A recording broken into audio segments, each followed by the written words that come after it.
तो कैसे हैं आप। आज हम शुरू कर रहे हैं लाइफ प्रोसेस का सेकंड पार्ट। जी हाँ, हमने फर्स्ट पार्ट कल कवर कर लिया था जिसमें हमने डाइजेशन तक मींस न्यूट्रिशन तक कवर अप किया था और उससे आगे हम आज की वीडियो में कवर अप करेंगे। तो अगर आपने पहली वाली वीडियो नहीं देखी है तो प्लीज़ जाकर देख लें, चेकआउट कर लें, क्योंकि उसी के बाद ये चैप्टर कंटिन्यू हो रहा है। तो यह है लाइफ प्रोसेस का सेकंड पार्ट। चलिए अब आगे शुरू करते हैं। तो अब जो दूसरा टॉपिक बचता है आता है वो है आपका रेस्पिरेशन। तो अगर मैं आपसे सिंपल सा पूछूं कि रेस्पिरेशन होता क्या है, आप क्या जवाब देंगे? मोस्ट ऑफ द केस में बच्चे बोलते हैं जो सांस लेना सांस छोड़ना होता है उसे हम बोलते हैं रेस्पिरेशन, लेकिन ये गलत है। सांस लेना सांस छोड़ना उसे हम इनहेलेशन, एक्सहेलेशन या ब्रीदिंग बोल देते हैं, वो रेस्पिरेशन नहीं है। ठीक है, वो रेस्पिरेशन का एक पार्ट है लेकिन रेस्पिरेशन नहीं है। तो अभी हम समझते हैं कि रेस्पिरेशन होता क्या है। देखिए, आपने खाना खाया, उसे डाइजेस्ट करने के बाद एसिमिलेट किया था, मतलब कि जो खाना डाइजेस्टेड हो गया है, एब्जॉर्ब होने के बाद उसे हर सेल तक पहुंचाया था। वहां हर सेल में उस फूड का जो यूज होता है एनर्जी बनाने के लिए, इस प्रोसेस को बोलते हैं हम रेस्पिरेशन। मतलब जो डाइजेस्टेड फूड आपके हर सेल के अंदर गया हुआ है उसे तोड़कर, उसे यूटिलाइज कर कर जो एनर्जी बनाई जाती है, उस पूरी प्रोसेस का नाम होता है रेस्पिरेशन। तो एनर्जी बनाने की जो प्रोसेस है from food, this is called respiration. अब ये रेस्पिरेशन की प्रोसेस बेसिकली दो तरह की होती है। पहली होती है एरोबिक और दूसरी होती है एनारोबिक। क्या मतलब है इसका, समझते हैं। आइए सबसे पहले बात करें हम एरोबिक की। नाम से पता चल रहा है एक ऐसी रेस्पिरेशन जिसमें एयर प्रेजेंट होगी, एक ऐसी रेस्पिरेशन जिसमें एयर प्रेजेंट होगी। और एयर का मतलब हम मेनली ऑक्सीजन से लेते हैं। तो कोई भी रेस्पिरेशन जिसमें ऑक्सीजन प्रेजेंट हो या एयर प्रेजेंट हो उसे हम बोलते हैं एरोबिक रेस्पिरेशन। अब ये हमारे अंदर, जैसे हम इंसान हैं या मोस्ट ऑफ द अपने और पास देखते हो, तो वो एरोबिक रेस्पिरेशन करते हैं, हवा की प्रेजेंस में अपनी रेस्पिरेशन की प्रोसेस पूरी कंप्लीट करते हैं। मतलब हवा उनके लिए जरूरी है रेस्पिरेशन के लिए। तो एरोबिक रेस्पिरेशन सबसे ज्यादा पाया जा रहा है, इसका मतलब है कुछ तो इंपॉर्टेंट होगा। इसमें इंपॉर्टेंस क्या है? इस प्रोसेस के थ्रू, एरोबिक रेस्पिरेशन के थ्रू जो एनर्जी बनती है वो सबसे ज्यादा बनती है, मतलब हाई अमाउंट ऑफ एनर्जी इसमें क्रिएट होती है। अच्छा, तो अब इस रेस्पिरेशन प्रोसेस में, एरोबिक रेस्पिरेशन की प्रोसेस होती किस तरीके से? तो देखिए, आप जरा यहां देखिए, होता क्या है कि जो डाइजेस्टेड फूड था वो ग्लूकोज में कन्वर्ट हो गया था ना, डाइजेस्टेड फूड। फिर ग्लूकोज टूटता है दो पार्ट में, जिसे हम बोल देते हैं पायरुवेट। क्या बोल देते हैं? पायरुवेट। वो पायरुवेट 3 कार्बन का होता है। ठीक है, इसका फॉर्मूला होता है C3H4O3। ओके, C3H4O3 पायरुवेट का फॉर्मूला होता है। फिर ये पायरुवेट अगले स्टेप में माइटोकॉन्ड्रिया के अंदर कन्वर्ट होता है कार्बन डाइऑक्साइड, ऑक्सीजन की प्रेजेंस में। ठीक है, कार्बन डाइऑक्साइड प्लस वाटर और प्लस एनर्जी। ठीक है, 3 चीजों में ये पायरुवेट कन्वर्ट हो जाता है, कार्बन डाइऑक्साइड, वाटर और एनर्जी। ये जो प्रोसेस है इसे बोल देते हैं हम एरोबिक रेस्पिरेशन। और यहां जो हमें एनर्जी मिलती है ये बहुत हाई अमाउंट में एनर्जी मिलती है। अब ऐसा नहीं है कि एनर्जी डायरेक्ट मिल रही होती है, एनर्जी एक्चुअली एक मॉलिक्यूल के रूप में मिलती है, उसे हम बोलते हैं एटीपी। देखो, 2 एनर्जी गिविंग मॉलिक्यूल्स होते हैं हमारे पास। एक होता है ATP, adenosine triphosphate, adenosine triphosphate, और दूसरा होता है ADP, adenosine diphosphate, adenosine diphosphate. तो ये एटीपी और एडीपी दोनों के दोनों ही एनर्जी गिविंग मॉलिक्यूल्स हैं। और मोस्ट ऑफ द केस में जो फूड बनता है, ठीक है, वो बनता है आपका, एनर्जी जो बनती है वो बनती है एटीपी की फॉर्म में। ये हाई एनर्जी गिविंग मॉलिक्यूल होता है, तो एटीपी बन जाता है। अब जब आपके सेल को जरूरत होती है एनर्जी की, उस टाइम पर एटीपी को पानी की हेल्प से तोड़ा जाता है। ध्यान रखना, पानी की हेल्प से एटीपी को तोड़कर एनर्जी उससे निकाल ली जाती है। जैसे मान लो, छोटा सा एग्जांपल ले लें, अगर आप छोटे छोटे बच्चे थे तो आप गुल्लक में थोड़ा रुपए जमा करते थे, और अगर आपको कभी कुछ ऐसा महंगा खरीदना होता था अपने लेवल के हिसाब से, जैसे ज्योमेट्री बॉक्स खरीदना है या किसी अपने भाई को गिफ्ट देना है, कुछ भी आपके हिसाब से, तो आप वो गुल्लक तोड़ देते थे और उसमें से जो भी एनर्जी निकालनी थी, रुपए निकालने होते थे, निकाल लेते थे। ऐसे ही करते हैं ना। इसी तरीके से हर सेल अपने एनर्जी को एक मॉलिक्यूल के रूप में स्टोर करके रखता है और जब जरूरत पड़ती है तब उसे पानी की हेल्प से तोड़कर एनर्जी को यूज कर लेता है।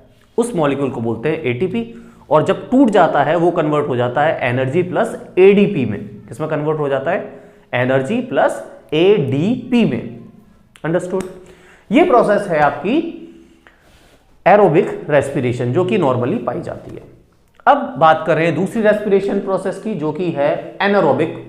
ये मिलकर बना है एन और एरोबिक वर्ड से। एन का मतलब नॉट, एरोबिक मतलब एयर। तो एक ऐसी रेस्पिरेशन जिसमें एयर प्रेजेंट ना हो उसे बोलते हैं हम एनारोबिक रेस्पिरेशन। अब बेसिकली एनारोबिक रेस्पिरेशन को भी हमने दो पार्ट्स में तोड़ रखा है। एक पार्ट ऐसा जहां पर बिल्कुल भी ऑक्सीजन ना हो, बिल्कुल भी एयर ना हो, और दूसरा पार्ट ऐसा जहां पर थोड़ी बहुत ऑक्सीजन हो, लिमिटेड ऑक्सीजन या एयर हो। तो सबसे पहले बात करते हैं हम एब्सेंस ऑफ ऑक्सीजन वाले एनारोबिक रेस्पिरेशन की, जहां पर बिल्कुल भी ऑक्सीजन नहीं है। इस टाइप की एनारोबिक रेस्पिरेशन जहां पर बिल्कुल भी ऑक्सीजन नहीं है, बिल्कुल भी एयर नहीं है, वो आपको मिलती है यीस्ट जैसे फंगस में, बैक्टीरियाज में, कुछ अदर ऑर्गेनिज्म में, जहां पर वो विदाउट ऑक्सीजन रेस्पिरेशन करने की कोशिश करते हैं। ठीक है? और इस रेस्पिरेशन के थ्रू एनर्जी बहुत ज्यादा नहीं मिलती है, पर फिर भी ठीक ठाक मिल जाती है, मॉडरेट लेवल पर मिल जाती है। एरोबिक जितनी नहीं मिलती है, लेकिन फिर भी ठीक ठाक मिल जाती है। ठीक है? तो यहां जो एनर्जी मिल रही है वो बहुत ज्यादा नहीं है। अब होता क्या है कि ये क्या करते हैं, ग्लूकोज को ही, पहला स्टेप तो सेम है कि ग्लूकोज को तोड़कर दो पार्ट में तोड़ लेते हैं, C6H12O6 को दो पार्ट में तोड़ देते हैं और आपका पायरुवेट बन जाता है, जिसका फॉर्मूला है C3H4O3, राइट? इसमें तोड़ने के बाद अब सेकंड स्टेप थोड़ा डिफरेंट होता है। क्या किया जाता है?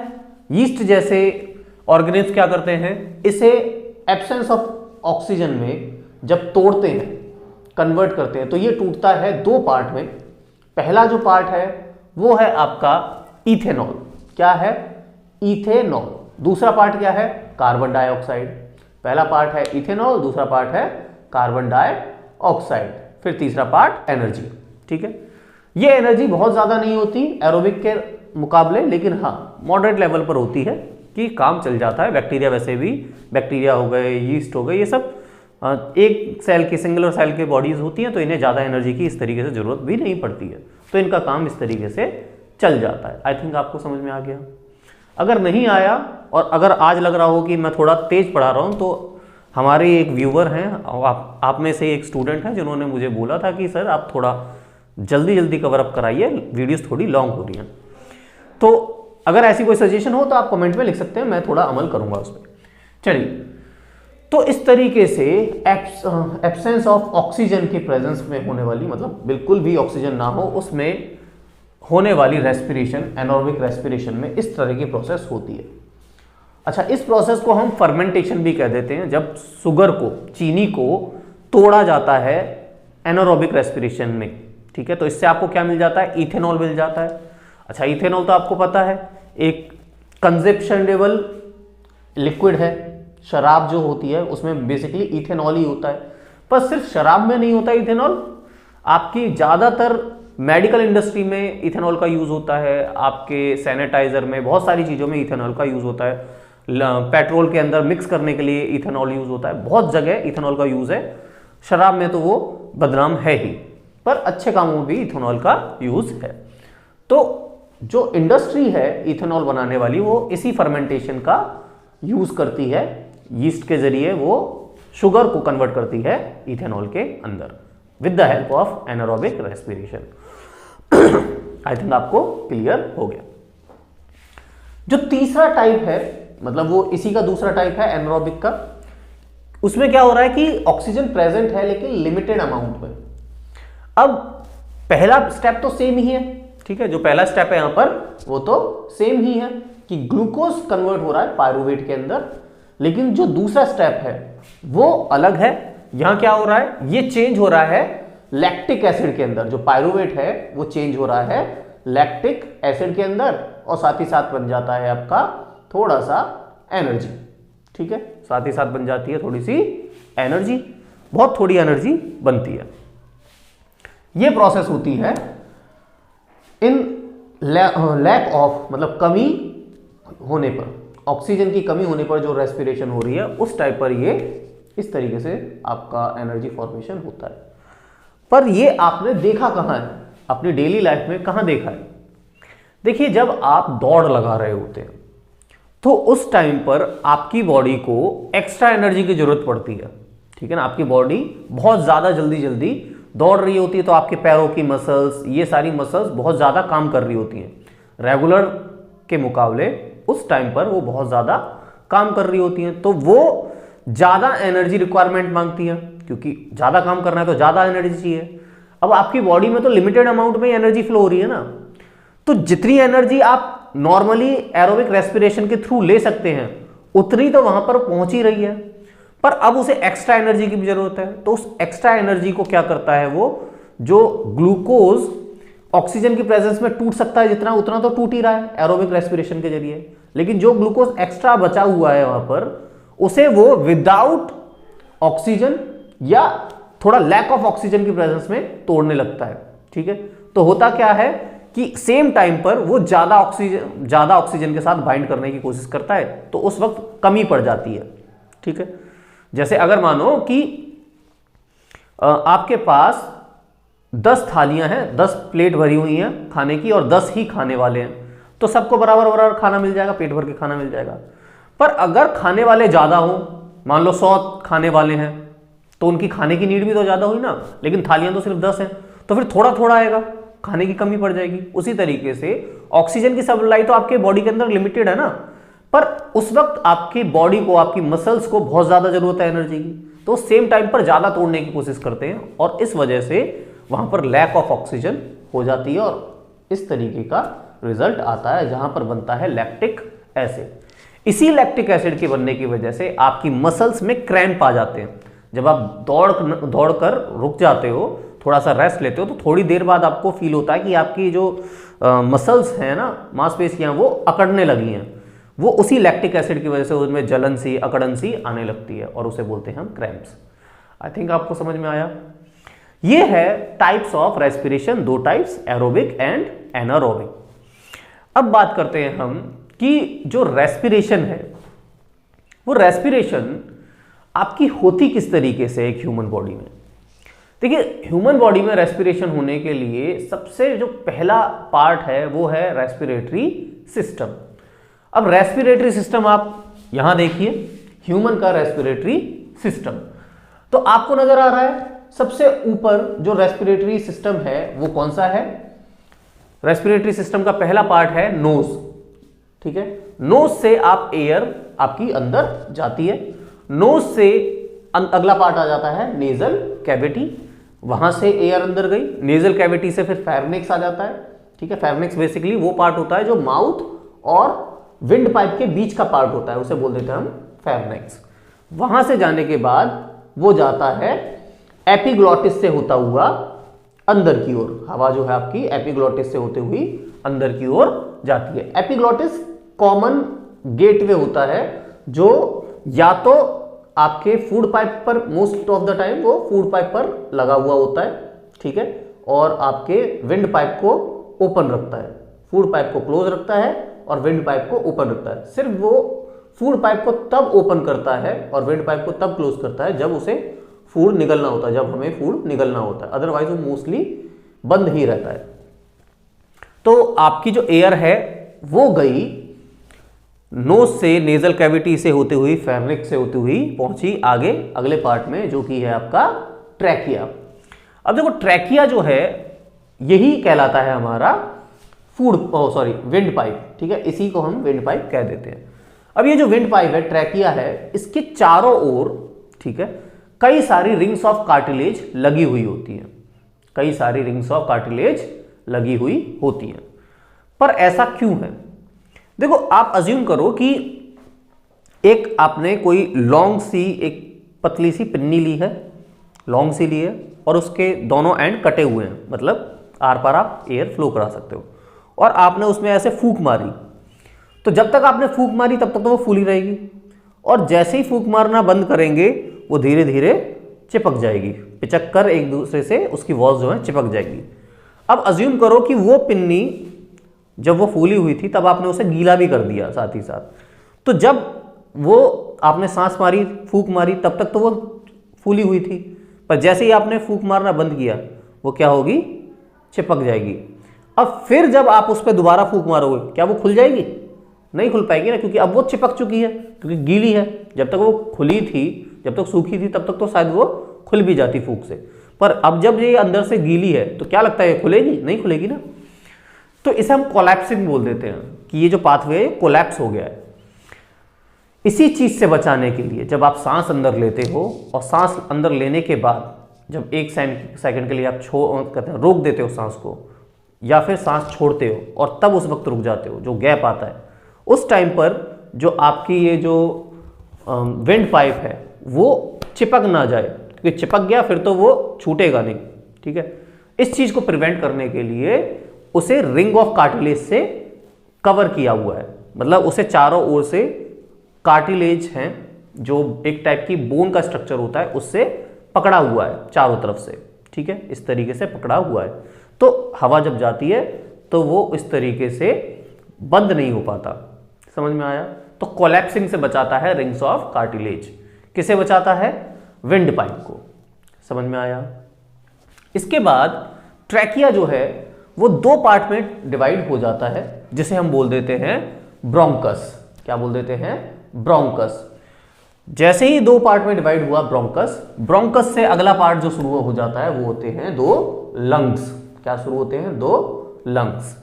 अब ब्रोंकस अंदर जाने के बाद, लंग्स के जब अंदर जाते हैं ब्रोंकस, तो वो कई सारे ब्रांच लाइक स्ट्रक्चर में टूट जाते हैं। जैसे एक पेड़ होता है, पेड़ से 2 टहनी निकली और फिर टहनी से बहुत सारी छोटी छोटी टहनी निकलती हैं, उसी तरीके से ये जो ब्रोंकस है ये अंदर जाके, लंग्स के अंदर जाके बहुत सारे छोटे छोटे पार्ट्स में टूट जाता है, और उन छोटे छोटे पार्ट्स को, ब्रांचेस को बोलते हैं हम ब्रोंकियोल्स। क्या बोलते हैं? ब्रोंकियोल्स। अब इन ब्रोंकियोल्स के एंड पर होते हैं बिल्कुल छोटे छोटे से एयर स्पेसेस, ठीक है। ग्रेप जैसे अंगूर का गुच्छा होता है ना, इस टाइप के कुछ एयर स्पेस के गुच्छे लगे हुए होते हैं, जिनके ओर पास होती है ब्लड कैपिलरीज, ठीक है, और उसमें ब्लड घूम रहा होता है। उन एयर स्पेसिस को बोलते हैं हम एल्वियोलाई। क्या बोलते हैं? एल्वियोलाई। तो आपको स्ट्रक्चर समझ में आया? अब देखो जरा यहां रेस्पिरेशन हो किस तरीके से रहा होता है। पर ये जो पाथवे है इसके नीचे, लंग्स के नीचे आप देखोगे कि क्या नजर आ रहा है आपको? एक शीट जैसा पाथ नजर आ रहा है, उसे बोलते हैं हम डायफ्राम। क्या बोलते हैं? डायाफ्राम। और ये शीट ना आपके डाइजेस्टिव सिस्टम को थोड़ा अलग कर देती है रेस्पिरेटरी सिस्टम से। ऊपर रेस्पिरेटरी सिस्टम होता है, उसके नीचे डाइजेस्टिव सिस्टम होता है, ठीक है। और इसका साथ ही साथ रेस्पिरेशन में, ब्रीदिंग में भी काम होता है। डायफ्राम का ब्रीदिंग में काम होता है। तो अब जब ब्रीदिंग की बात आ गई है तो पहले ब्रीदिंग को पढ़ लेते हैं थोड़ा सा। आप मुझे बताइए कि रेस्पिरेशन और ब्रीदिंग में अब आपके हिसाब से क्या अंतर है? अभी हमने रेस्पिरेशन समझा था ना। रेस्पिरेशन का मतलब है कि फूड का यूज करके एनर्जी बनाना, और ब्रीदिंग का मतलब है सांस लेना, सांस छोड़ना, ठीक है। तो हम ब्रीदिंग की बात कर रहे हैं। अब देखिए होता क्या है, होता यह है कि ये जो डायफ्राम है इसकी वजह से ब्रीदिंग हो पाती है। 2 चीजें हैं जिनकी वजह से ब्रीदिंग हो पाती है। एक तो पहला ये डायफ्राम, और दूसरा आपकी ये रिब केजेस, जो आपकी छाती की ये जो बोन्स है ना यहाँ पर, इन बोन्स की वजह से, रिब केज जो है, ये 2 चीजें हैं जो आपकी ब्रीदिंग में हेल्प करते हैं। एक्सहेलेशन और इनहेलेशन में हेल्प करते हैं। एक्सहेलेशन मतलब सांस छोड़ना, इनहेलेशन सांस अंदर लेना, ठीक है। इस चीज में हेल्प करते हैं। अब कैसे करते हैं जरा ये देखिए। देखिए होता क्या है कि ये जो डायफ्राम है, ये डायफ्राम कर्व्ड शेप में है, ठीक है, और उसी टाइम पर, सेम टाइम पर, ये जो आपकी रिब केज होती है ये थोड़ी अंदर की ओर होती है, ठीक है। अब 2 चीजें एक साथ होंगी।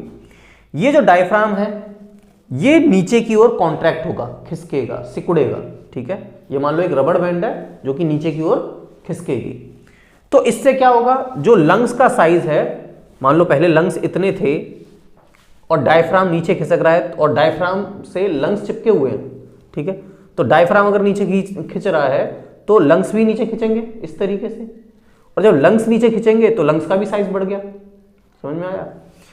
अब लंग्स का साइज बढ़ गया, इससे क्या होगा कि लंग्स लंबे हो गए पर एयर स्पेस नहीं बढ़ा, क्योंकि सिर्फ लंबे होने से एयर स्पेस नहीं बढ़ता, ठीक है। क्योंकि लंबे हो जाएंगे तो वो पतला भी तो हो जाएगा साथ साथ। उस पतलेपन को रोकने के लिए क्या होता है कि आपकी जो रिब केजेस हैं, जिस टाइम पर ये डायफ्राम नीचे जाता है उसी टाइम पर आपकी रिब केजेस बाहर की तरफ आती हैं, फूलती हैं, ठीक है। दो काम एक साथ हो रहे हैं, डायफ्राम नीचे आ रहा है और जो रिब केजेस हैं वो बाहर की तरफ आउटवर्ड मूव करती हैं, और इससे जो आपका लंग है वो आपका लंबा भी हो जाता है और फूल भी जाता है, और इस वजह से उसके अंदर एयर वॉल्यूम बढ़ जाता है। पहले जितनी एयर आनी थी अब उसके मुकाबले ज़्यादा एयर आएगी। तो जैसे ही आपका जो लंग है उसके अंदर का स्पेस बढ़ता है तो उस खाली स्पेस जो बढ़ा हुआ है उसमें, उस खाली स्पेस को भरने के लिए बाहर से एयर अंदर की ओर आती है। समझ में आया? और तब जाके ब्रीदिंग की प्रोसेस, ब्रीदिंग मतलब कि रेस्पिरेशन इनहेलेशन की प्रोसेस हो पाती है, आप सांस अंदर ले पाते हैं। फिर जब आपने सांस अंदर ले ली और उसके बाद आपका गैसियस एक्सचेंज हो गया, ठीक है, कार्बन डाइऑक्साइड रिलीज हो गई, ऑक्सीजन ब्लड के अंदर चला गया, उसके बाद अब प्रोसेस रिवर्स होगी। ये जो डायफ्राम है जो नीचे फ्लैट हुआ पड़ा है ये ऊपर की ओर खिसकेगा, ठीक है, और साथ ही साथ ये जो रिब्स हैं, रिब केजेस हैं जो बाहर आई हुई हैं वो अंदर की ओर आएंगी। तो इससे जो लंग्स पहले बड़े हो गए थे उनका साइज छोटा हो जाएगा और वो मोटाई में भी पतले हो जाएंगे। तो इससे जो उसके अंदर की एयर है वो उसमें धक्का लगेगा और वो बाहर की ओर निकलेगी, और इस वजह से जो एयर है वो फिर बाहर निकल पाती है और आप एक्सहेलेशन कर पाते हैं। तो आपको समझ में आ गया इनहेलेशन कैसे कर पाते हैं और एक्सहेलेशन कैसे कर पाते हैं। इनहेलेशन के लिए डायफ्राम फ्लैट हो जाता है, कर्व से नीचे फ्लैट हो जाता है, और साथ ही साथ आपकी रिब केजेस बाहर की ओर मूव आउट करती है, जिसकी वजह से लंग्स का साइज बढ़ जाता है और बाहर से एयर अंदर की ओर आ जाती है। ये होता है इनहेलेशन। एक्सहेलेशन में क्या होता है, जो फ्लैट हुई डायफ्राम है वो फिर से अपनी पोजीशन पर रिलैक्स होकर आ जाती है, और साथ ही साथ जो रिब केजेस हैं वो भी अंदर की ओर मूव कर जाते हैं, अपनी पहली पोजीशन पर आ जाते हैं, और इसकी वजह से जो लंग का साइज है वो घट जाता है और जो अंदर ज़्यादा एयर थी वो दब के बाहर आ जाती है, और इसे बोलते हैं हम एक्सहेलेशन। ये है आपकी ब्रीदिंग की प्रोसेस। आई थिंक आपको हो गया होगा क्लियर। हो गया? चलिए, अगर आपको इतना क्लियर हो गया तो अब हम आगे बढ़ते हैं। देखिए होता क्या है कि जब एयर अंदर की ओर आती है, ठीक है, तो यहां पर लंग्स में होना क्या है, लंग्स में होता है गैसियस एक्सचेंज। लंग्स का काम क्या होता है, गैसियस एक्सचेंज का काम होता है, ठीक है। तो जो आपने सांस अंदर ली उसमें ऑक्सीजन है, और जो एल्वियोलाई है यहां पर उसके चारों ओर कैपिलरीज हैं, ब्लड वेसल्स हैं, और उन ब्लड वेसल्स में ब्लड घूम रहा है। मेनली आरबीसीज की बात कर रहे हैं हम। आरबीसीज एक ऐसा ब्लड का कंपोनेंट होता है जो ऑक्सीजन और कार्बन डाइऑक्साइड का कैरियर होता है, उसे लेकर जाता है पूरी बॉडी में।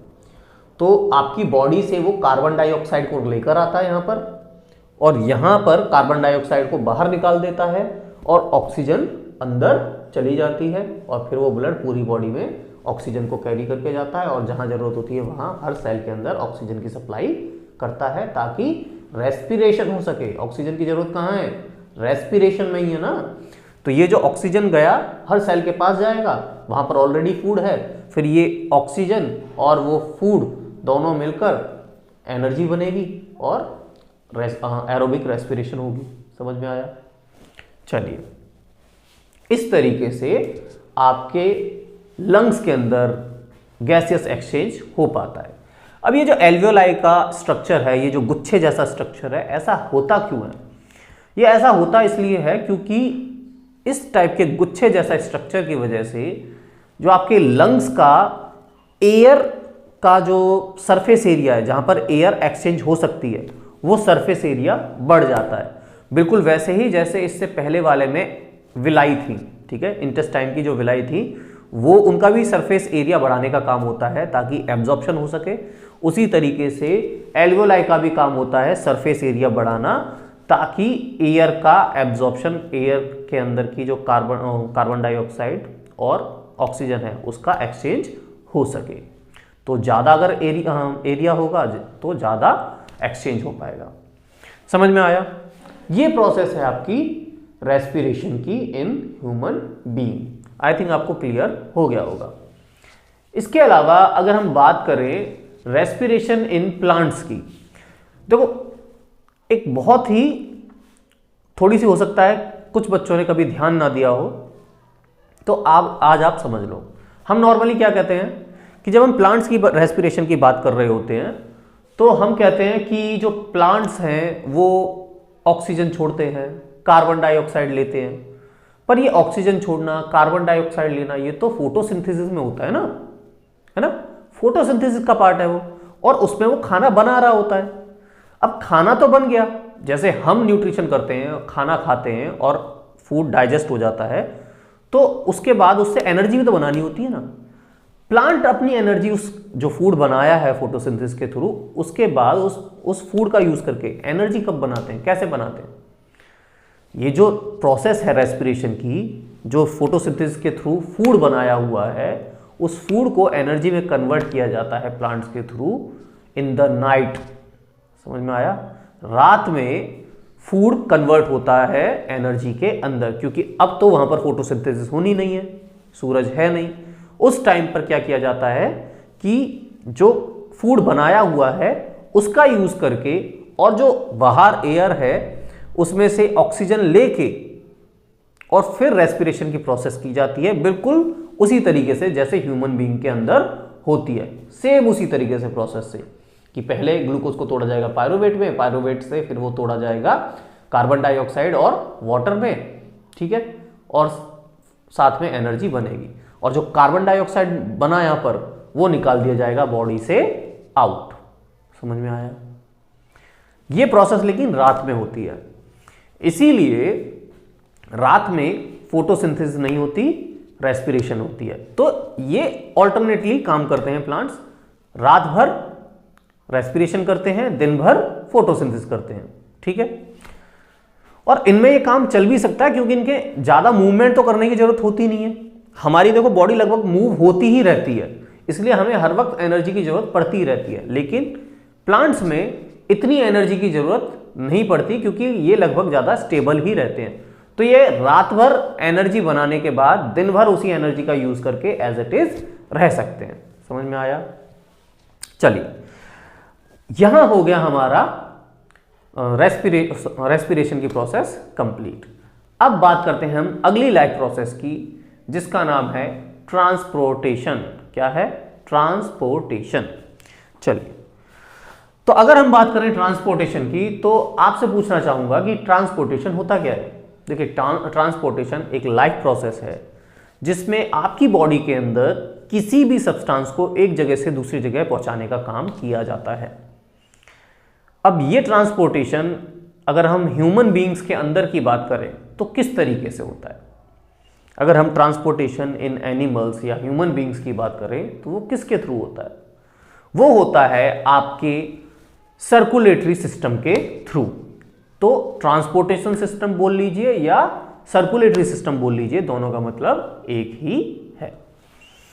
तो हमारा जो सर्कुलेटरी सिस्टम है जिसमें आपका आता है हार्ट, ब्लड वेसल्स, ब्लड, ठीक है, ये सारी चीजें काउंट होती हैं आपके किसमें? सर्कुलेटरी सिस्टम में। समझ में आ गया? अब आपको टिपिकल सा एक ह्यूमन का सर्कुलेटरी सिस्टम यहां पर नजर आ रहा होगा, ठीक। तो हम एक एक करके सबकी बात कर लेते हैं, पहले थोड़ा सा इनके बारे में जान लेते हैं। सबसे पहले हम बात करते हैं हार्ट की। आप देखिए, हार्ट जो है, आप जूनियर क्लासेस से पढ़ते आ रहे हैं, हार्ट एक मस्कुलर पार्ट है जो कि बना हुआ होता है कार्डियक मसल का। हार्ट बना हुआ होता है कार्डियक मसल का। अब ये जो कार्डियक मसल का हार्ट बना हुआ है, ये इनवॉलंटरी एक्शन के साथ काम करता है। मतलब ऐसा नहीं है कि आप चाहो तो ये धड़कना बंद कर देगा, आप चाहो तो ये धड़कने लगेगा, ठीक है। ये हमेशा बिना थके काम करता रहता है। तो ये इनवॉलेंट्री मसल्स का बना हुआ होता है, इन्हें बोलते हैं हम कार्डियक मसल्स, और ये हमेशा ही अपना काम करता रहता है। अब हार्ट का काम होता क्या है? हार्ट का काम होता है ब्लड को पंप करना, ठीक है, पूरी बॉडी में ब्लड को तेजी के साथ पंप करते रहना, ये काम है हार्ट का। चलिए, तो अगर हम हार्ट के स्ट्रक्चर की बात करें तो हार्ट बेसिकली आपके 4 स्ट्रक्चर में डिवाइडेड है, 4 पार्ट्स में डिवाइडेड है, जिसे हम चैम्बर्स कह देते हैं। तो हार्ट के अंदर 4 चैम्बर्स हैं। अगर आप इधर देखें तो आपका है राइट एट्रियम, इधर राइट वेंट्रिकल, उधर लेफ्ट एट्रियम, उधर लेफ्ट वेंट्रिकल, ठीक है। जो ऊपर वाले चैम्बर्स होते हैं उन्हें एट्रियम बोल देते हैं, जो नीचे वाले चैम्बर्स होते हैं उन्हें वेंट्रिकल बोल देते हैं। अब अगर आप देखें, ठीक है, आपको हम इस फोटो में देखिए, आपको नजर आ रहा होगा कि जो आपका डीऑक्सीनेटेड ब्लड होता है वो आता है आपके राइट एट्रियम के अंदर, ठीक है। आपके राइट एट्रियम के अंदर deoxygenated blood from vena cava enter करता है। अब यहां पर जो मसल्स हैं, ठीक है, अच्छा ये और एक और बात मैं बताना भूल गया कि ये जो वेन्स होती हैं, वेना केवा जो होती हैं, इनमें ना वॉल्व लगी होती हैं। वॉल्व आपके घर में जो पाइपलाइन होती है पानी की, उसमें बीच में जब आपको पाइपलाइन पानी बंद करना हुआ होता है कहीं से, तो एक वॉल्व लगा हुआ था जिसे आप मोड़ देते हैं और उससे पानी रुक जाता है। फिर चाहे आप कोई भी पानी का काम कर लीजिए, अपनी कहते हैं टैप वगैरह चेंज कर दीजिए, वो करते हैं ना। वॉल्व का क्या काम होता है कि पानी को फिर वो आगे जाने नहीं देता, है ना। उसी तरीके से आपके वेन्स के अंदर जितनी भी वेन्स होती हैं उनके अंदर लगा हुआ होता है क्या? उनके अंदर लगा हुआ होता है वॉल्व। और ये वॉल्व क्यों लगा हुआ है? ये वॉल्व इसलिए लगा हुआ है ताकि ब्लड पीछे ना जाए, जो डीऑक्सीनेटेड ब्लड है वो पीछे ना जाए, वो आगे ही जाए, ठीक है। तो जैसे ही ब्लड आपका राइट एट्रियम में आता है, राइट एट्रियम की जो मसल्स हैं वो एकदम से कॉन्ट्रैक्ट कर जाती हैं, पिचक जाती हैं, ठीक है। और इससे क्या होगा कि जैसे ही ये पिचकेंगी, इसके अंदर का जो ब्लड है, देखो इधर इस तरीके से मान लो, ये तो इस तरीके से ये वाला पार्ट वेना केवा हो गई, और यहां पर वॉल्व लगी है, एक तरह का गेट लगा हुआ है। जैसे ही ब्लड अंदर आया तो ये गेट हो गया क्लोज। तो अब अगर ये जो आपका राइट एट्रियम है ये अगर पिचकेगा तो ब्लड ऊपर तो जा नहीं सकता, वेना केवा में तो जा नहीं सकता, कहां जाएगा? नीचे की ओर। कहां जाएगा? राइट वेंट्रिकल में। तो ब्लड पहुंच जाता है आपका राइट वेंट्रिकल में।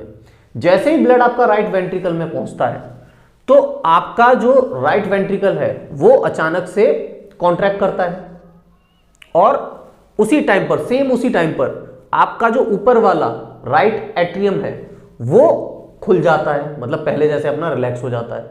जैसे ही रिलैक्स होता है तो उसकी वजह से जो वेना केवा है उसका भी गेट खुल जाता है, और उससे फिर से डीऑक्सीनेटेड ब्लड नीचे आ जाता है राइट एट्रियम में, ठीक है।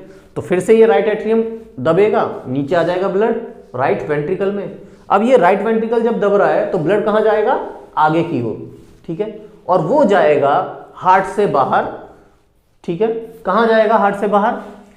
एट्रियम, सॉरी, लंग्स की ओर, क्योंकि डीऑक्सीनेटेड ब्लड है ना, उसे कहां पहुंचाना है? लंग्स की ओर पहुंचाना है। और ये लंग्स की ओर किसके थ्रू होते हुए जाएगा? पल्मोनरी आर्टरी के थ्रू। किसके थ्रू जाएगा? पल्मोनरी आर्टरी के थ्रू ये डीऑक्सीनेटेड ब्लड लंग्स तक पहुंचेगा। एक बार जब ये लंग्स तक पहुंच गया, वहां पर अभी जो हमने पीछे रेस्पिरेशन में पढ़ा था कि एल्वेओलाई के अंदर जाएगा, और फिर वहां पर जो ऑक्सीजन होगा वो ऑक्सीजन जाएगा उसके अंदर, ठीक है। और साथ ही साथ जो कार्बन डाइऑक्साइड है वो बाहर आ जाएगा। अब ऑक्सीजन आ गया तो अब ब्लड कैसा हो गया आपका? ऑक्सीजनेटेड ब्लड हो गया। पहले जब उसमें कार्बन डाइऑक्साइड मिला हुआ था तब वो डीऑक्सीजनेटेड ब्लड था, अब ये हो चुका है ऑक्सीजनेटेड ब्लड। अब ये जो ऑक्सीजनेटेड ब्लड है ये लंग्स से आएगा हार्ट की ओर। किसके थ्रू आएगा? ये आएगा पल्मोनरी वेन के थ्रू। ये आएगा पल्मोनरी वेन के थ्रू। ये पल्मोनरी वेन के थ्रू कहां पर आएगा? ये आएगा लेफ्ट एट्रियम में। लेफ्ट एट्रियम में ये पल्मोनरी वेन के थ्रू एंटर करेगा। फिर से वही सीन होगा, पल्मोनरी वेन है, इसके एंड पर वॉल्व लगा हुआ है, ठीक है। तो ये क्या करेगा, दबेगा, और दबने से क्या होगा, जो ब्लड है ऑक्सीनेटेड ब्लड वो जाएगा लेफ्ट वेंट्रिकल के जूर, ठीक है। कहाँ जाएगा, लेफ्ट वेंट्रिकल पे।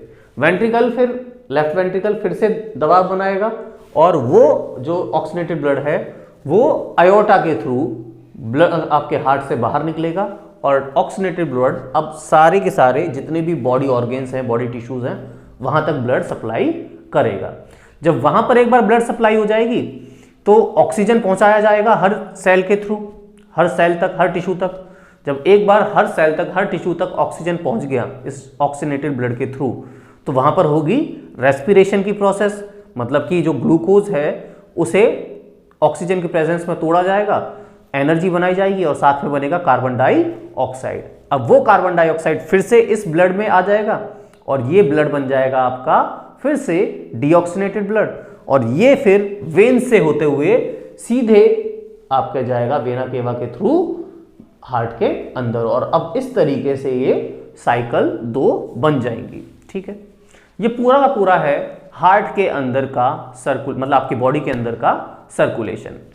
अब कई बार एक क्वेश्चन या एक डिफाइन आपसे पूछ ली जाती है कि ये जो सिस्टम है सर्कुलेटरी सिस्टम, इसे कई बार हम डबल सर्कुलेटरी सिस्टम क्यों बोल देते हैं, या डबल ब्लड सर्कुलेटरी सिस्टम क्यों बोल देते हैं। इसे इसलिए बोल देते हैं क्योंकि हार्ट से ब्लड 2 बार जाता है, पास होता है, ठीक है। एक कंप्लीट सर्कल लगाने के लिए हार्ट से ब्लड 2 बार पास हो रहा होता है। पहले जब उसे लंग्स के थ्रू जाना, हार्ट से लंग्स तक जाना है, लंग्स से आएगा वो फिर से हार्ट तक, ठीक है। पहला तो सर्कल ये हो गया।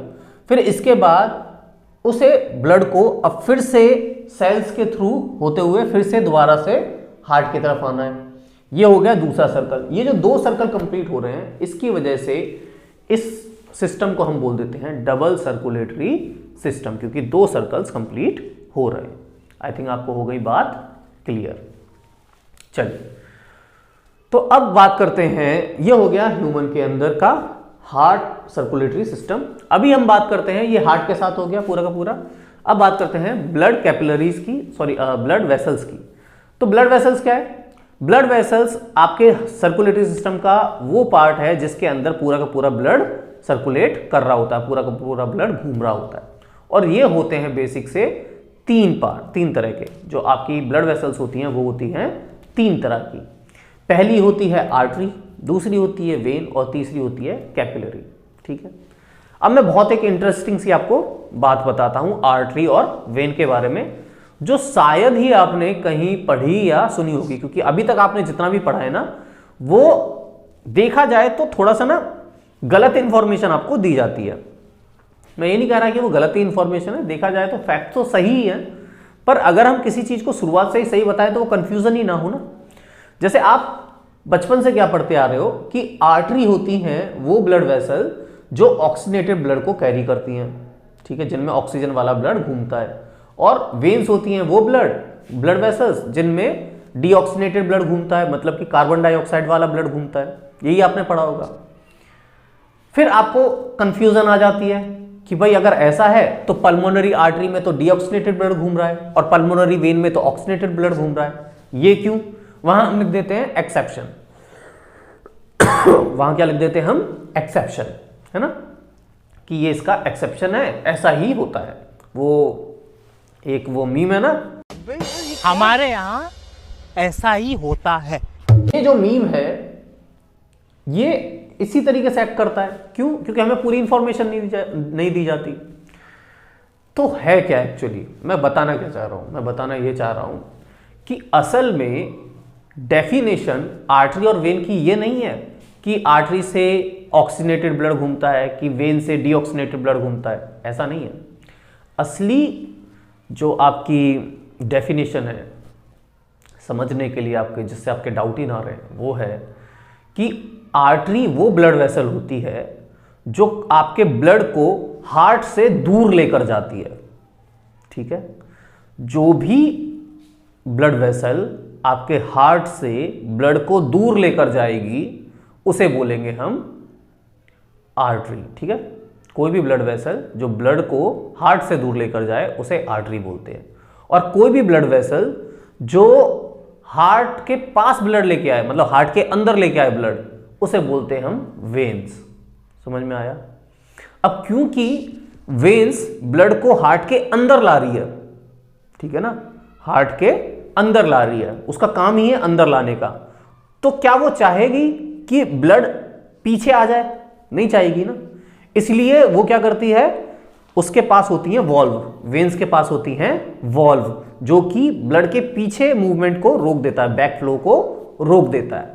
लेकिन आर्टरी में वो वॉल्व्स नहीं होती, क्योंकि उसे तो मतलब ही नहीं है ना, उसका काम है ब्लड को आगे ले जाना, ठीक है, इसलिए वो हमेशा ओपन रहती है। उसमें वॉल्व का क्या काम है? उसमें रोकने का तो कोई काम नहीं है ना, उसका काम है ब्लड को दूसरी तरफ लेकर जाना, आगे की ओर, हार्ट से कलेक्ट करके कहीं और लेकर जाना। अब जरा एक और आप इस डेफिनेशन से जरा एक और बार सोचो। ये जो आर्टरीज हैं, ठीक है, आयोर्टा जो है वो मेन आर्टरी होती है, आयोर्टा जो है मेन आर्टरी होती है, जहां पर सारी की सारी आर्टरी कलेक्ट हो रही होती हैं, जुड़ रही होती हैं, ठीक है। तो आयोर्टा से ब्लड जा रहा है और वो सारा का सारा कहां जा रहा है? सेल्स तक। तो ये ब्लड जो है वो दूर जा रहा है ना, ब्लड आपके हार्ट से। फिर वहीं पर पल्मोनरी आर्टरी को देखो, यहां पर भी जो ब्लड है वो कहां जा रहा है? आपके लंग्स के पास जा रहा है, मतलब हार्ट से दूर जा रहा है। सही है ये। इसी तरीके से अब दूसरा देख लो आप, वेना केवा, जो कि मेन वेन है, ठीक है, जहां पर सारी वेन्स जुड़ जाती है। वेना केवा ब्लड को अंदर लेके आ रहा है। वहीं पर पल्मोनरी वेन को देखो, वो भी ब्लड को हार्ट के अंदर लेकर आ रहा है। तो कंफ्यूजन क्लियर हुई, ठीक है। अब हम जरूर ये कह सकते हैं कि हाँ, कि पल्मोनरी वेन में ऑक्सीनेटेड ब्लड घूमता है और वेन्स में डीऑक्सीनेटेड ब्लड घूमता है, ठीक है। आप इस तरीके से बोल सकते हैं। इसके अलावा जो आर्टरी होती है वो थिक होती है, उसकी जो वॉल होती है वो थिक होती है, और जो वेन्स होती हैं, ठीक है, वो पतली होती हैं। इसके अलावा अगर हम बात करें, आप अपनी कलाई देखो, आपको कलाई पर ये ब्लू सी नसें नजर आएंगी, है ना, जिनमें ब्लड फ्लो कर रहा है। ये जो ऊपर जो ब्लू सी नसें नजर आती हैं, ये वाली होती हैं आपकी, देखिए आप, ये आपको नजर आ रही होगी ब्लू वाली, ठीक है। तो ये वाली जो है इसे बोलते हैं हम वेन, तो ये ऊपर की ओर होती हैं, और जो आर्टरी होती हैं वो डीपली प्लेस्ड होती है, अंदर की ओर प्लेस्ड होती हैं। ये कुछ 2-3 आपके डिफरेंसेस हैं जो आपको याद होने चाहिए। इसके बाद है एक लास्ट बची हमारी blood vessel, capillary. Basically capillary क्या है? जहां पर भी दो, मतलब एक आर्टरी और एक वेन जुड़ने वाली होती हैं सेल के पास, वहां पर ये दोनों ब्लड वेसल्स बहुत छोटी छोटी पतली पतली ब्लड वेसल्स में कन्वर्ट हो जाती हैं, ठीक है, ताकि हर टिश्यू तक ब्लड को पहुंचाया जा सके। तो उस टाइम पर जब ये छोटी छोटी सी बहुत पतली पतली सी फाइबर जैसी नसों में कन्वर्ट हो जाती है, ब्लड वेसल्स में कन्वर्ट हो जाती है, तब इसे बोलते हैं हम कैपिलरी, ठीक है। तो ये इंटरजेक्शन होता है वेन्स का और आर्टरीज का। समझ में आ गया? इसके बाद जो तीसरी चीज है हमारी ब्लड, जिसका मेन काम होता है सारी चीजों को सर्कुलेट करना, एक जगह से दूसरी जगह लेकर जाना। तो ब्लड जो है वो मिलकर बना है 4 चीजों से। पहला है प्लाज्मा, दूसरा है आरबीसी, तीसरा है डब्ल्यूबीसी और चौथा है प्लेटलेट्स। जल्दी जल्दी कवर करते हैं, ठीक है। जो प्लाज्मा है उसमें ज्यादातर पार्ट ना पानी ही होता है, वो पानी का ही बना हुआ है, इसलिए प्लाज्मा का कलर थोड़ा सा पीला सा होता है, हल्का सा पीला सा। मोस्ट ऑफ द केस में आप कह सकते हो वो आपका है कलरलेस, ठीक है। वहीं जो आप, इसका काम क्या है? बाकी जो इतने भी पार्टिकल्स हैं ब्लड के, आरबीसी हो गया, डब्ल्यूबीसी हो गया, प्लेटलेट्स हो गया, इन्हें इजीली फ्लो कराने का काम होता है इसका। जो दूसरी चीज है आरबीसी, इसकी फुल फॉर्म है रेड ब्लड सेल, और इसका साइंटिफिक नेम होता है इरिथ्रोसाइट। क्या होता है? इरिथ्रोसाइट। तो ये जो आरबीसीज हैं, इनका काम है गैसियस एक्सचेंज में कार्बन डाइऑक्साइड और ऑक्सीजन को ट्रांसपोर्ट करने का, और इनका जो लाल कलर होता है वो होता है एक पिगमेंट की वजह से, रेड कलर के पिगमेंट की वजह से, जिसका नाम है हीमोग्लोबिन। जैसे लीफ का जो ग्रीन कलर है वो किसकी वजह से होता है? क्लोरोफिल की वजह से। वो क्लोरोफिल ग्रीन कलर का होता है ना, उसी तरीके से आरबीसीज का जो या आपके ब्लड का जो रेड कलर है वो किसकी वजह से है? इन हीमोग्लोबिन की वजह से, जो आरबीसी के अंदर प्रेजेंट होते हैं। इसके बाद हम तीसरे की बात करें डब्ल्यूबीसी की, जिसका फुल फॉर्म होता है व्हाइट ब्लड सेल, और इसका जो साइंटिफिक नेम है वो है ल्यूकोसाइट। क्या है? ल्यूकोसाइट। ये थोड़ा पीले से, हल्का सा पीले से कलर में जो व्हाइट कलर आता है ना, जो मतलब ऑफ व्हाइट होता है, थोड़ा सा हल्का सा पीलापन होता है जिस सफेद कलर में, लगभग उस कलर का ये नजर आता है जो डब्ल्यूबीसी है, व्हाइट ब्लड सेल्स है। और इनका काम होता है इम्यूनिटी को मेंटेन करना। आपकी जो बॉडी की इम्यूनिटी है, मतलब जितने भी रोगों से, डिजीज से लड़ने की जो क्षमता है वो किसकी वजह से है? इस डब्ल्यूबीसी की वजह से है।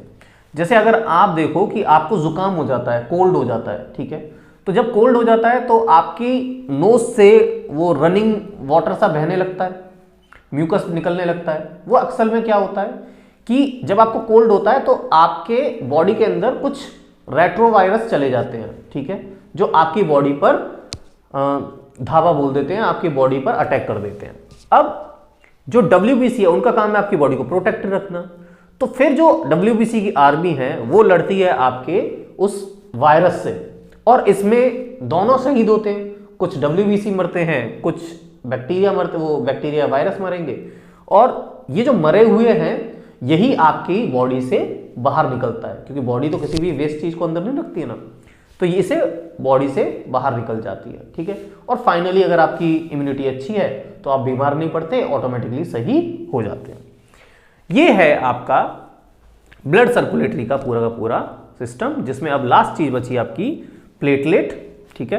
प्लेटलेट का काम होता है जब भी आपकी इंजरी हो जाती है तो ये जो ब्लड है उसे रोक देता है, जमा देता है, ठीक है। इसे बोलते हैं ब्लड कोगुलेशन या ब्लड क्लॉटिंग।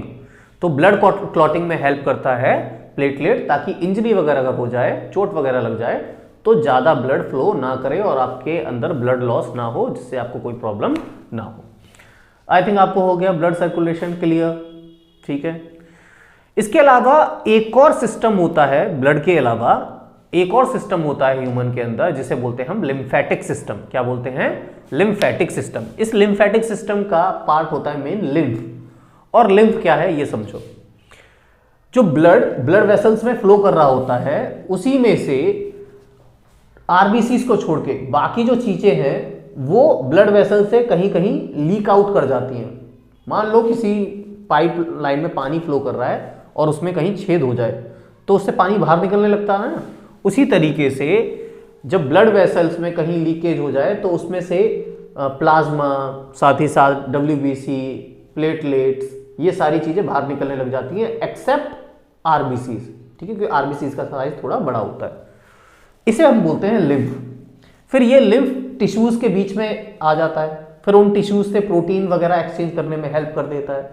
इस लिम्फ को फिर सीधे कलेक्ट करके, लिम्फ की वेसल्स होती हैं वो कलेक्ट करके डायरेक्ट पहुंचा देती हैं आपके फिर से ब्लड सिस्टम के अंदर, सेल्स तक पहुंचा देती हैं। सेल्स में फिर वो कैपिलरीज में जुड़ जाती हैं और कैपिलरीज से फिर से ये लिम्फ आपके बॉडी के अंदर, आपके सर्कुलेटरी सिस्टम के अंदर आ जाता है। तो इस तरीके से ये भी सर्कुलेशन में हेल्प कर देता है। ये हो गया सर्कुलेशन इन ह्यूमंस। अब बात करते हैं हम ट्रांसपोर्टेशन इन प्लांट्स के बारे में। तो देखिए, प्लांट्स के ट्रांसपोर्टेशन के दो चीजें इंपॉर्टेंट है, दो चीजें हैं। पहला है जाइलम और दूसरा है फ्लोएम, जो कि प्लांट में ट्रांसपोर्टेशन का काम करते हैं, किसी भी चीज को पूरी प्लांट के बॉडी के अंदर ट्रांसपोर्ट करने का काम करते हैं। तो सबसे पहले अगर हम कंडक्टिव टिश्यू, जो कि पहला है आपका फ्लोएम, उसकी अगर हम बात कर लें तो देखो, फ्लोएम का काम है फूड को ट्रांसपोर्ट करना, ठीक है। फ्लोएम का काम है फूड को ट्रांसपोर्ट करना। अच्छा, फ्लोएम बना हुआ होता है चार चीजों से: sieve tubes, companion cells, fibres और पैरेन्काइमा, ठीक है। इन चार चीजों से मिलकर बना हुआ होता है। इन चार चीजों में से जो सीव ट्यूब्स हैं वो ही एक पाइप है जिसके थ्रू फूड पूरा मूव आउट करता है। अच्छा, फूड कहाँ बनता है? लीव्स में।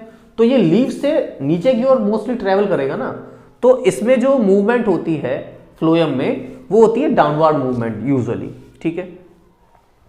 फिर बात कर लेते हैं हम जाइलम की। तो जाइलम का काम होता है वाटर और मिनरल को ट्रांसपोर्ट करना, ठीक है। अच्छा, ये जो जाइलम है ये भी 4 चीजों से मिलकर बना हुआ होता है।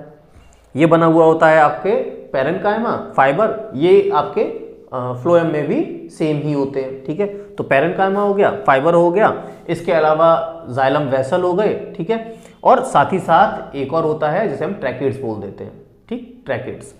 तो इसमें ट्रैकिड्स और जाइलम वेसल ये 2 चीजें ऐसी हैं जो मिनरल्स और वाटर को ट्रांसपोर्ट करती हैं। मिनरल्स और वाटर को ट्रांसपोर्ट करती हैं ट्रैकिड्स एंड वेसल्स, ठीक है। अब ये जो ट्रांसपोर्टेशन है ये रूट से होगा, क्योंकि पानी कहां से आता है, जमीन से, तो जमीन से ऊपर की ओर जाएगा। तो जाइलम के अंदर जो मूवमेंट होगी वो अपवार्ड मूवमेंट होगी, और इस वाटर और मिनरल की अपवार्ड मूवमेंट को हम बोल देते हैं एसेंट ऑफ सैप। क्या बोल देते हैं? Ascent of SAP. समझ में आया? इसी असेंट ऑफ सैप, ये जो असेंट ऑफ सैप है जो कि लिक्विड वाटर मिनरल वाला, ये ऊपर की ओर जो बढ़ रहा है धीरे धीरे, असल में ये बढ़ता क्यों है? आप खुद सोचो कि अगर आपको पानी एक मंजिल ऊपर पहुंचाना है, ठीक है, तो आपको मोटर लगानी पड़ेगी। पानी अगर ऊपर से नीचे लाना है तो कोई मोटर नहीं लगानी है ना, लेकिन अगर पानी नीचे से ऊपर पहुंचाना है तो मोटर लगानी पड़ेगी। पर यहां तो प्लांट के अंदर कोई मोटर नहीं है भाई, तो ये जो पानी है वो ऊपर की ओर कैसे जा रहा है? इसके कई सारे रीजन है, ठीक है। कौन कौन से रीजन है?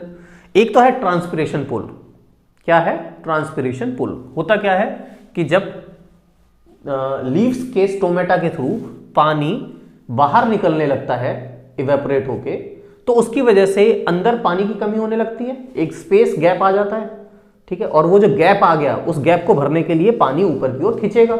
वैक्यूम आ गया ना, जब पानी वहां से निकल गया तो वहां पर एक वैक्यूम क्रिएट हो गया, उस वैक्यूम को क्रिएट करने के लिए पानी ऊपर आएगा।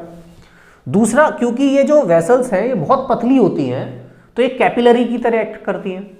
और एक होता है कैपिलरी एक्शन, जिसमें कैपिलरीज के अंदर पानी ऑटोमेटिकली ऊपर की ओर भागता है, ठीक है। पानी ऑटोमेटिकली ऊपर की ओर भागता है क्योंकि वहां पर कैपिलरी के अंदर किसी भी तरह का एटमॉस्फेरिक प्रेशर नहीं लग पाता है, उसके एक एंड पर एटमॉस्फेरिक प्रेशर लगभग 0 हो जाता है, तो इस वजह से पानी ऊपर की ओर अपने आप भागता है, ठीक है। नीचे तो एटमॉस्फेरिक प्रेशर लग ही रहा है, लेकिन ऊपर एटमॉस्फेरिक प्रेशर जो है वो लगभग 0 हो जाता है, इस वजह से पानी ऊपर की ओर भाग रहा होता है, ठीक है। तीसरा, खुद रूट्स जो है ऑस्मोसिस के थ्रू पानी को एब्जॉर्ब कर रही होती है, तो नीचे से पानी जो एब्जॉर्ब हो रहा है वो भी ऊपर की ओर पानी धक्का लगा रहा है, ठीक है, पुश लगा रहा है, वो पुश की वही पानी को ऊपर की ओर भेज रहा है। तो ऐसे कई सारे रीजन है जिसकी वजह से ये जो असेंट ऑफ सैप है वो पॉसिबल हो पाता है। आई थिंक आपको हो गया क्लियर। ये है पूरा का पूरा आपका ट्रांसपोर्टेशन इन प्लांट्स। समझ में आया? अब जो लास्ट बचा है आपका टॉपिक, उसे कहते हैं हम एक्सक्रीशन। क्या है? एक्सक्रीशन। तो सबसे पहले बात कर लेते हैं हम एक्सक्रीशन इन ह्यूमन बीइंग्स। देखिए, ह्यूमन बीइंग का जो एक्सक्रीटरी सिस्टम है वो ये रहा। आपको पता है ह्यूमन बीइंग के और एक्सक्रीटरी सिस्टम में क्या क्या आता है? ह्यूमन के एक्सक्रीटरी सिस्टम में आता है किडनी, जो कि 2 होती हैं, ठीक है। फिर उससे निकलती हैं यूरेटर्स, वो यूरेटर मिल जाती हैं आपके यूरिनरी ब्लैडर के अंदर, और यूरिनरी ब्लैडर से फिर वो जो यूरिन है वो बाहर निकल जाता है। तो बेसिकली एक्सक्रीशन है क्या?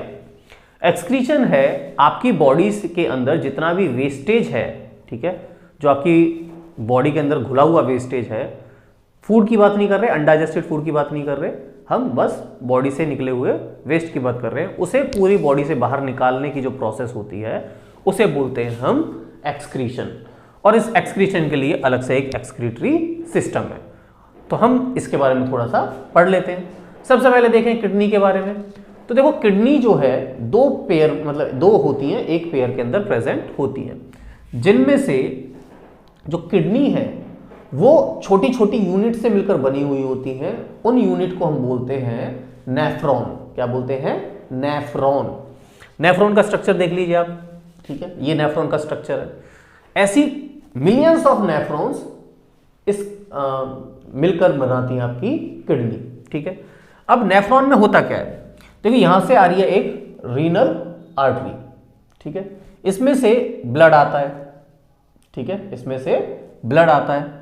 अब ये रीनल आर्टरी से आपको ये नजर आ रहा होगा बाउमेंस कैप्सूल। इस बाउमेंस कैप्सूल में एक ग्लोमेरुलस है, नजर आ रहा है, ग्लोमेरुलस, ठीक है। ये ग्लोमेरुलस एक तरह की छलनी है, ठीक है, जो आप जैसे आटा छानते हैं ना जैसे, या चाय छानते हैं, उसी तरह की ये एक तरह की छलनी है, ठीक है। तो ये क्या करता है, इसका काम है ब्लड में से गंदगी साफ करना, ठीक है, ब्लड में से गंदगी साफ करना। तो जो गंदगी है ब्लड में, वो बहुत छोटी छोटी होती है, तो वो तो पार हो जाती हैं, और ब्लड के अंदर जो मोस्टली काम का मटेरियल है वो थोड़ा मोटे साइज का है, जैसे आरबीसी, डब्ल्यूबीसी, ये सारी चीजें वो उससे पार नहीं हो पाती, वो सीधी चली जाती है, ठीक है, आगे की ओर। तो अब जब इस ग्लोमेरुलस की छलनी से इंप्योरिटीज, गंदगी नीचे आ गई, तो वो कहां पहुंची, बाउमेंस कैप्सूल में। और बाउमेंस कैप्सूल से आप ये देख रहे हैं एक काफी उलझा हुआ ट्यूब नजर आ रहा है, ठीक है। इस ट्यूब से होते हुए ये जाएगा कलेक्टिंग डक्ट में, ठीक है। वहां collecting duct, millions of collecting duct मिलकर आ जाती हैं, एक साथ इकट्ठी हो जाती हैं किडनी से बाहर निकलते हुए यूरेटर में, ठीक है। ये जो कलेक्टिंग डक्ट्स हैं वो मिल जाती हैं आपके यूरेटर में। तो यहां जो यूरिन बना, बाउमेंस कैप्सूल के अंदर जो यूरिन कलेक्ट हो रहा था, वो धीरे धीरे कहां पहुंच रहा है, आपके यूरेटर से होते हुए यूरिनरी ब्लैडर में। तो इस तरीके से यूरिनरी ब्लैडर में यूरिन इकट्ठा होता रहता है। अब जब यूरिनरी ब्लैडर में यूरिन इकट्ठा हो रहा है, तो देखो इसे मानो कि ये क्या है, एक तरह का गुब्बारा है, मान लो, ठीक है। आप गुब्बारे में पानी भर रहे हो, ठीक है, थोड़ा पानी होगा तो कोई इफेक्ट नहीं पड़ेगा, पर अगर जैसे जैसे पानी बढ़ता जाएगा, उस गुब्बारे के ऊपर नीचे वजन पड़ता रहेगा, ठीक है, प्रेशर पड़ता रहेगा। आपके ब्लैडर का, यूरिनरी ब्लैडर भी एक तरह का गुब्बारा ही है, जो रबर टाइप का स्ट्रक्चर है, ठीक है, मतलब एक्चुअली रबर नहीं है, लेकिन कुछ लचीला सा स्ट्रक्चर है। तो उसमें भी जब वो यूरिन इकट्ठा होता रहता है, जब थोड़ा होता है तो कोई इफेक्ट नहीं पड़ता, लेकिन जब ज्यादा हो जाता है तो उसके ऊपर नीचे की ओर प्रेशर पड़ने लगता है, और वही प्रेशर जो होता है वो आपको फील होता है, और उसी की वजह से आपके माइंड में एक मैसेज आता है कि अब टाइम आ गया है, आपको टॉयलेट की ओर जाना चाहिए और अपना यूरिनरी ब्लैडर खाली कर देना चाहिए, ठीक है। तो फिर यूरिनरी ब्लैडर से यूरिन जो है वो पास आउट हो जाता है। समझ में आया? इस तरीके से आपके ब्लड को साफ करके बॉडी से बाहर, ब्लड को साफ करके जो वेस्ट मटेरियल है उसे बॉडी से बाहर निकाल दिया जाता है। पर क्या हो अगर आपकी जो किडनी है, यही है ना मेन फिल्टरिंग यूनिट, किडनी जो है वही साफ सफाई कर रही है, ठीक है। तो किडनी अगर फेल हो जाए, आपने सुना होगा किडनी फेलियर, किडनी फेल हो जाती है। तो अगर किसी की किडनी फेल हो जाती है तो फिर क्या होगा? उस केस में एक प्रोसेस होती है। देखो, अगर किसी की एक किडनी फेल हो जाए तो दूसरी किडनी से काम चल जाता है, ध्यान रहे, काम चल जाता है। पूरी तरीके से एक्टिविटी अच्छे से नहीं हो पाती है, लेकिन काम चलता रहता है, ठीक है। थोड़ी बहुत तकलीफ होती है, लेकिन उससे काम चलता रहता है। पर किसी की दोनों किडनीज फेल हो जाए, फिर क्या होगा? फिर तो ब्लड में गंदगी जमा होती रहेगी, और फिर ब्लड एकदम जहरीला पॉइजनस हो जाएगा, और फिर वो कुछ ही टाइम में स्वर्ग से धर जाएगा, है ना।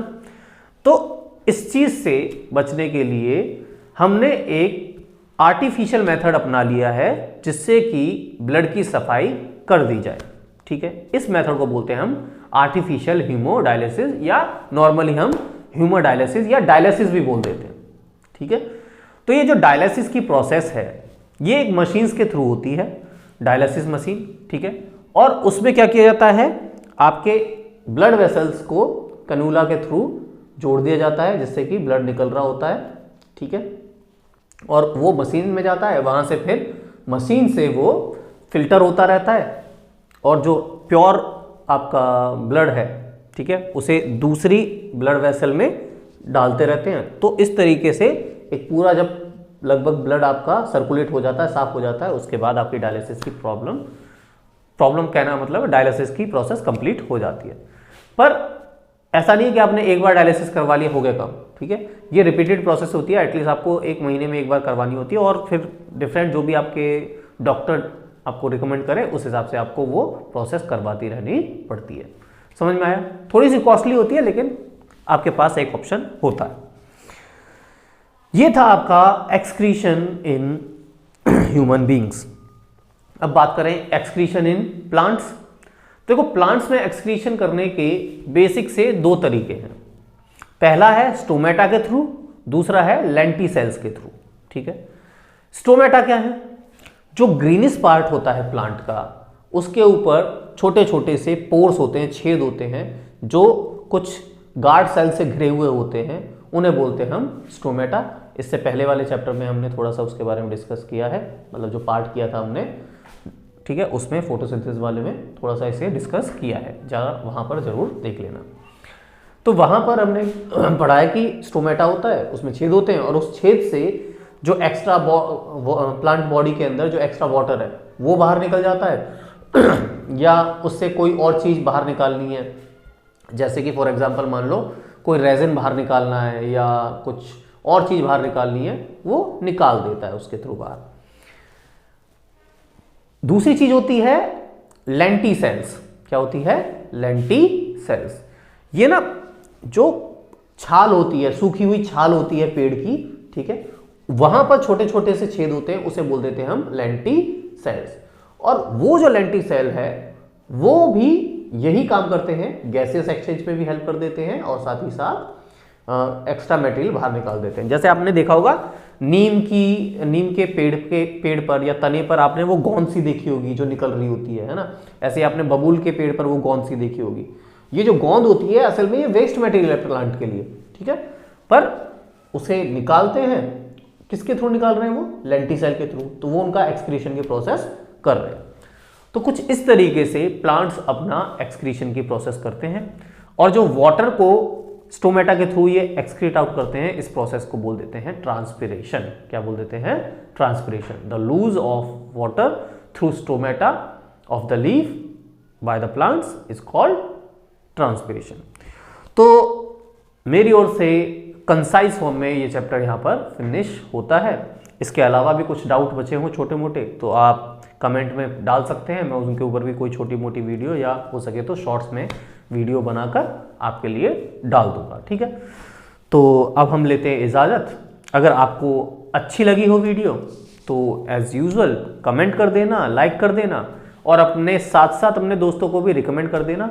साथ ही साथ एक बात जरूर कहूँगा, प्लीज़ सिर्फ वीडियो को क्लिक करके छोड़ मत दिया करो, ठीक है, वीडियो को देखा करो, क्योंकि अगर जितना ज़्यादा आप वीडियो को देखेंगे उतना ही ज़्यादा आपके लिए बेनिफिट होगा, और इनडायरेक्टली वो हमारे लिए भी उतना ही बेनिफिट होगा, क्योंकि हम भी यूट्यूब पर थोड़ा ग्रो करेंगे तो आप ही के लिए काम करेंगे, ठीक है।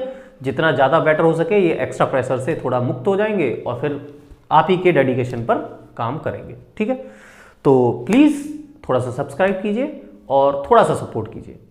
चलिए मिलते हैं अब अगली वीडियो में, जो कि मोस्ट प्रोबेबली हो सकती है अब हमारी कंट्रोल एंड कोऑर्डिनेशन, ठीक है। चलिए टाटा बाय बाय।